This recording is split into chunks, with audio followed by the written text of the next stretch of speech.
Hi there, welcome back. It's been a while since I've made one of these videos, but with the 2025 Tour de France right around the corner, I wanted to take a moment to look back on 2024. So, for those of you not familiar, this is my rider data tracking spreadsheet. It's available, linked in the description below, also in my Discord, also linked below.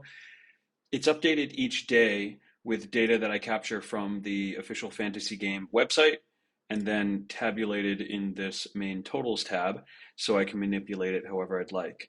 If you want a rundown on how I use this spreadsheet, see my previous videos, which you can find linked below and also in the playlist in my channel.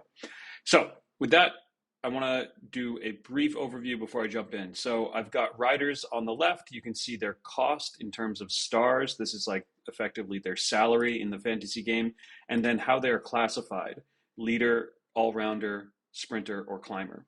These are important because there's limits on how many riders you can have of each category on your team, as well as with the salary cap.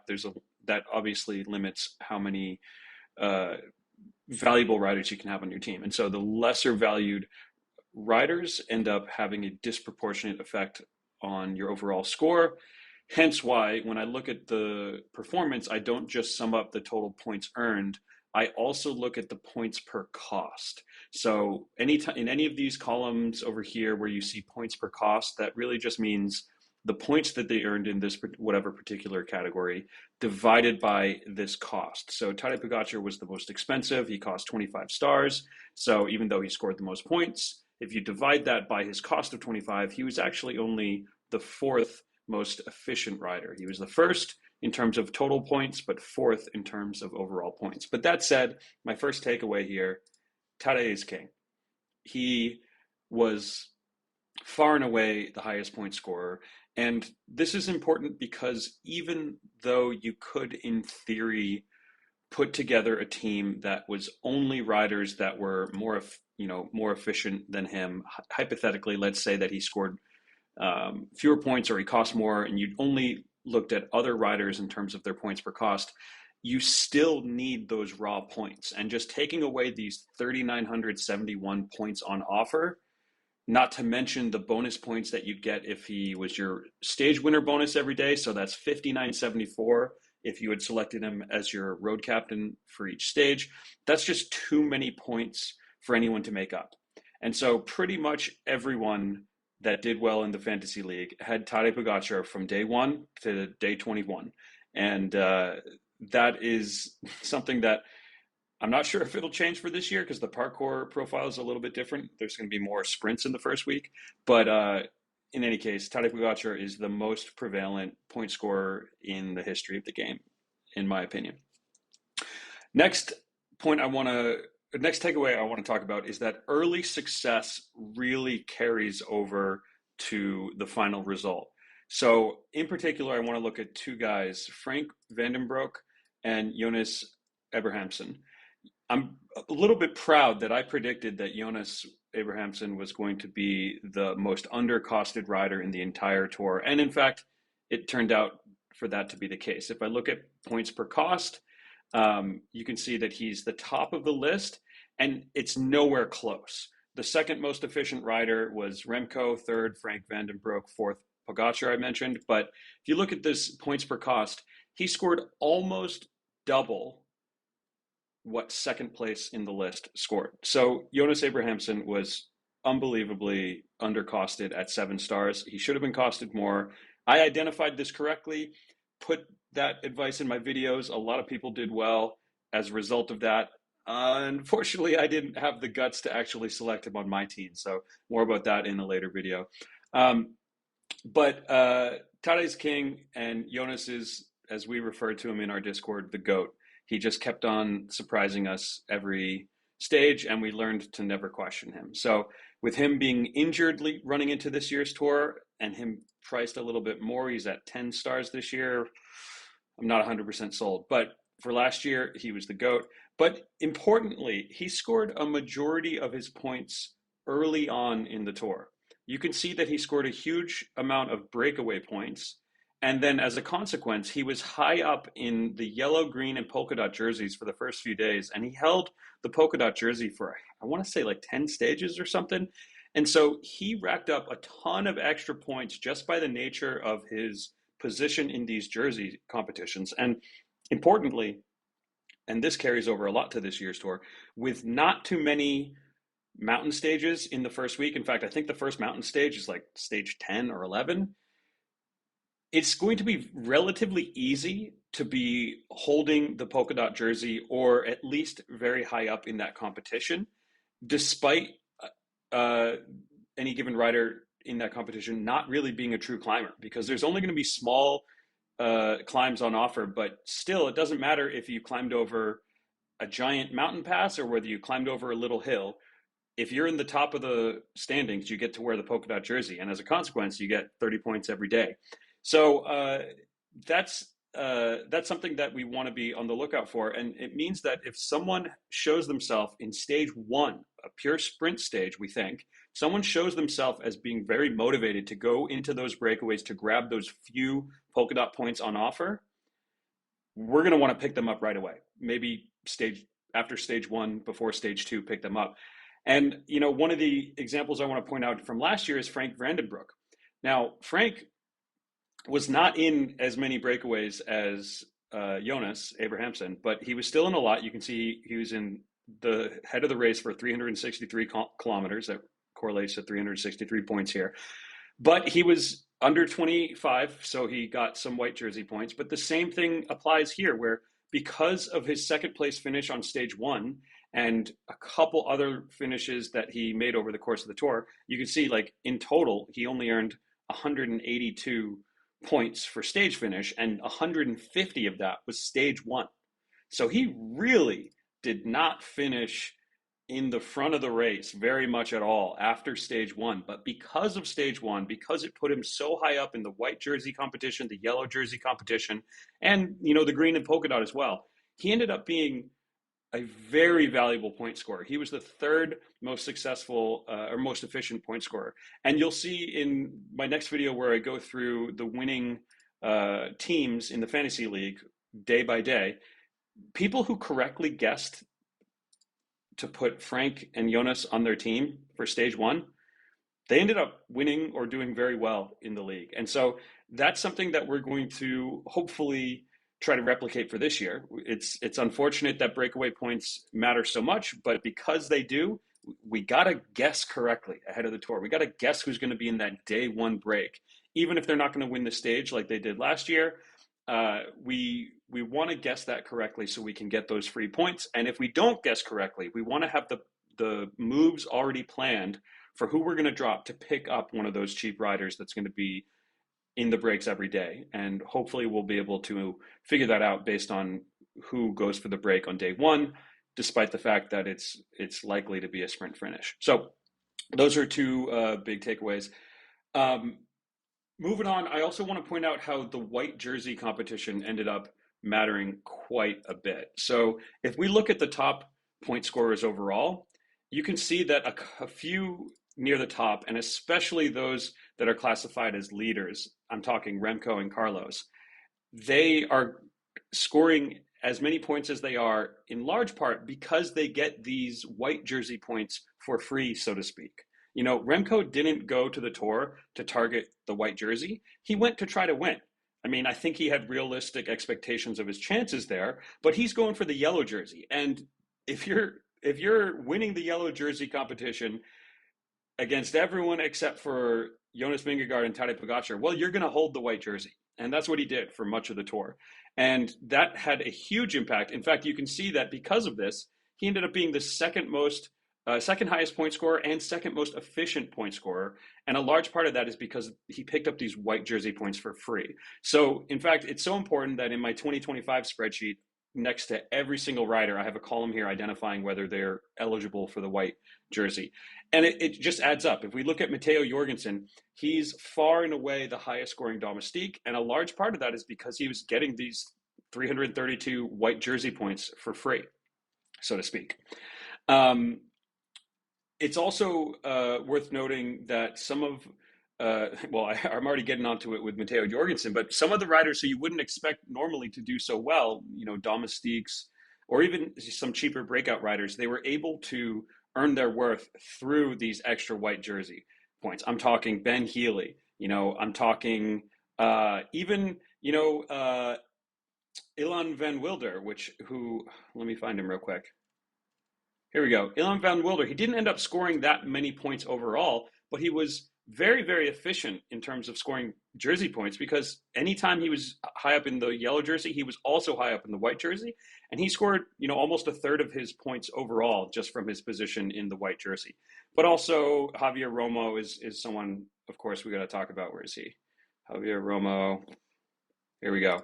So he was, you can see, the sixth most efficient point scorer. And a large part of that is because, a quarter of his points came from the white jersey competition. So especially when you're on a tiebreaker decision, you're not sure who you're going to pick up, one rider versus another. If one of them is eligible for the white jersey and the other is not, that's a great tiebreaker right there because these points come for free, so to speak. Another thing I want to point out is that the sprints were dominated by a relatively small number of riders, namely Jasper Philipsen and Biniam Girmay. You can see that really not any of the other big sprinters ended up doing so well. Part of that is Mads Pedersen had to withdraw halfway through the tour, but I mean, he wasn't winning stages anyways. But the consequence here was twofold. First, it became obvious that you should have these riders on your team at the points of the tour where it's appropriate to have a big sprinter. But also, because there's not 5, 6, 7 big sprinters that are all consistently fighting for that podium, it meant that some really efficient riders became riders that were just low-cost sprinters, folks that were going to be, putting in a kick and coming in regularly, I don't know, 5th through 10th. The biggest one was Anthony Turgis. He was only 9 stars, classified as a sprinter, and he didn't win any stages, and he didn't, really finish on the podium, I don't think. I'd have to double check, but because he was always contesting the finish, he ended up scoring a lot of finish points. He also, it helped that he was in some breakaways, but because of his efforts, he was consistently high up in the green jersey competition. He didn't win it, he wasn't close to winning it, but he was always in those top few positions, which added up to him having 1,149 points over the course of the tour, which made him the 7th most efficient rider in the tour. Brian Coquard, similar story. He didn't have quite as much success and cost a little bit more, but still he was quite efficient because he was able to consistently get top finishes in the sprint stages and not be pushed down by like 10 of the best sprinters in the world. Next thing I want to point out is that Wout Van Aert really sort of disappointed in terms of his performance in the tour. I was holding on hope. I kept him on my team longer than I should have.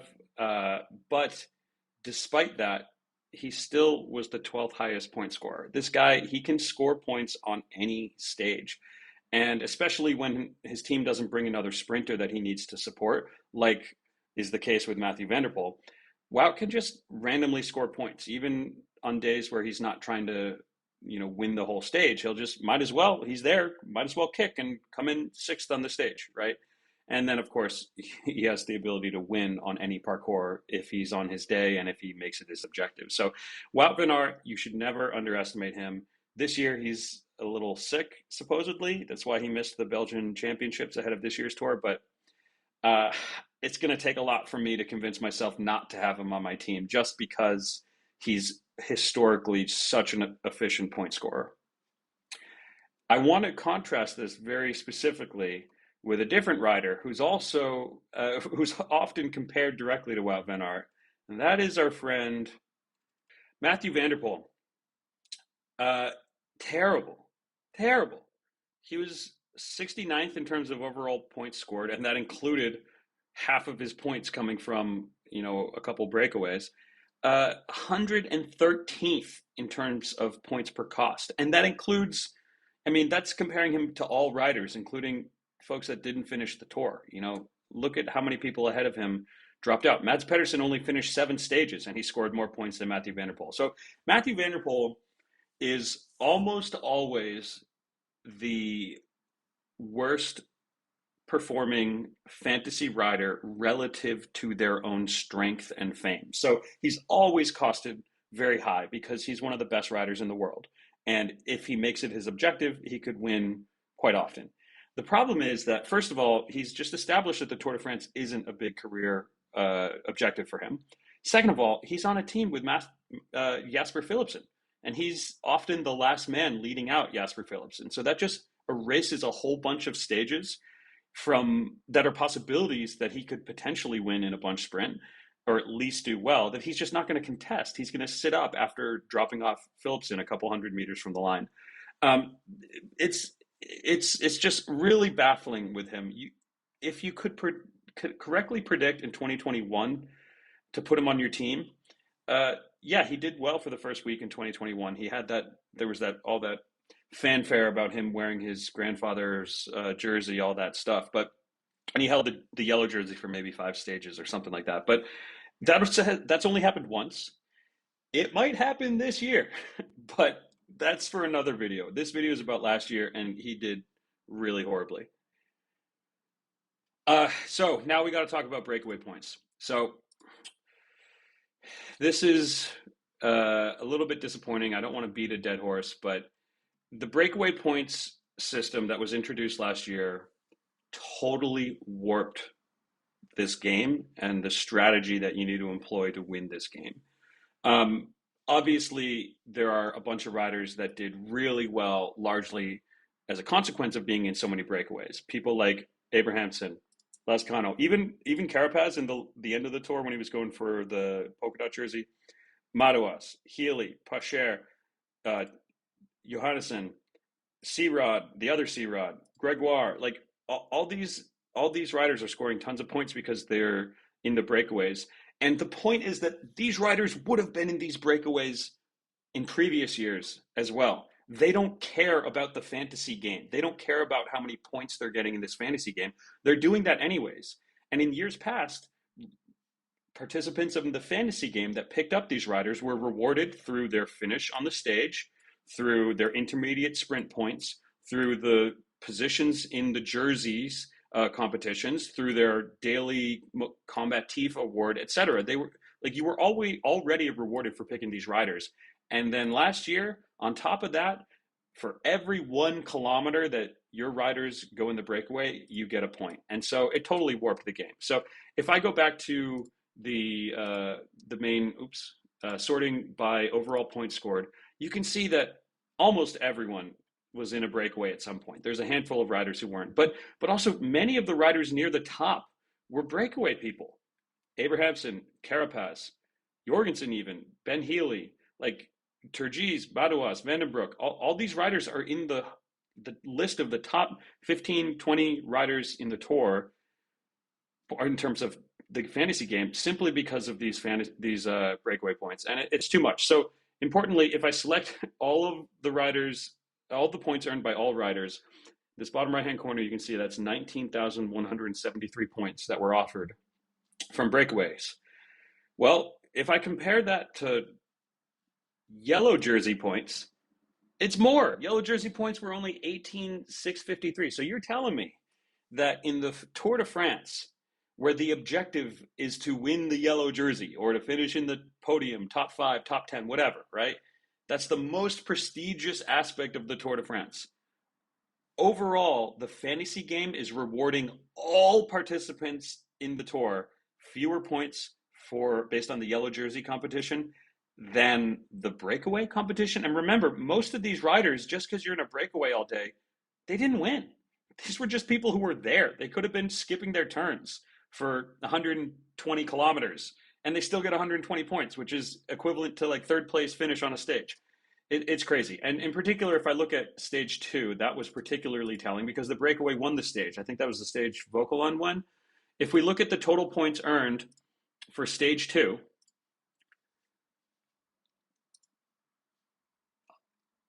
breakaway points 1,794 versus yellow jersey 811. Even the finish on the stage, this is the top 100 finishers on the stage. The points earned by 1st place, 2nd place, 3rd place overall. or on that stage. They only awarded 1529, and then just for the top, let's say 10 breakaway riders, they got 1729. It's crazy. This drastically warps the way the game is played, and by that I mean a couple things specifically. First of all, you have to get lucky and pick these riders before they're in the breakaway. Second of all, you have to be willing to take wild risks if you didn't pick correctly, to pick up some of these crappy riders who are not going to be winning stages, who are not going to be contesting intermediate sprints, whatever. You have to pick up some crappy riders, not because they're good and they're going to produce real results in the tour in the real world, but because they're going to produce results in this fantasy game. The third, and I think most important way that it impacts the game, is that you are no longer able to employ effectively a conservative strategy when building your team. In my strategy videos that I produced last year, I contrasted two main strategies, or two buckets of strategies: the conservative approach and the risky approach. And the conservative approach, you spend most of your points on the big leaders, and you pick the reliable folks that you know are going to be earning points. How many points? You don't know, but you know they're going to be earning points. And then you round out your team with just the cheapest riders that you can find. A much riskier approach is to try to predict the middle cost, cheaper cost, middle cost riders that are going to be doing well, and then you get lucky and have them win a stage, let's say, or win the polka dot jersey or whatever. You are going to be doing better relative to your opponents in the fantasy league because fewer of your opponents will have those riskier riders on their team. Whereas if Tadej Pogacar wins a stage, you don't really benefit that much or lose that much because everyone has him on their team. So you having the only way you can differentiate yourself on stages where Tadej does well is by correctly guessing that you should select him as your road captain, the stage winner bonus for the day. But pretty much you can't catch up from behind by Tadej doing well. You can catch up behind by having these guys on your team. And now these guys that were previously pretty objectively bad picks are now the best riders in the game, except you don't know which ones. There's such a huge collection of potential riders that might have been in this breakaway today and might have scored 160, 170, 190 points, but you had to guess correctly to have them on your team. And so pretty much the risky strategies in a large league, in the global league, will always beat the conservative strategies, always. And so, as someone who tried to play conservatively to do pretty well every year, but not necessarily win the global league, I've had to totally change my approach to the game because that conservative approach is never going to do well until they change these breakaway points.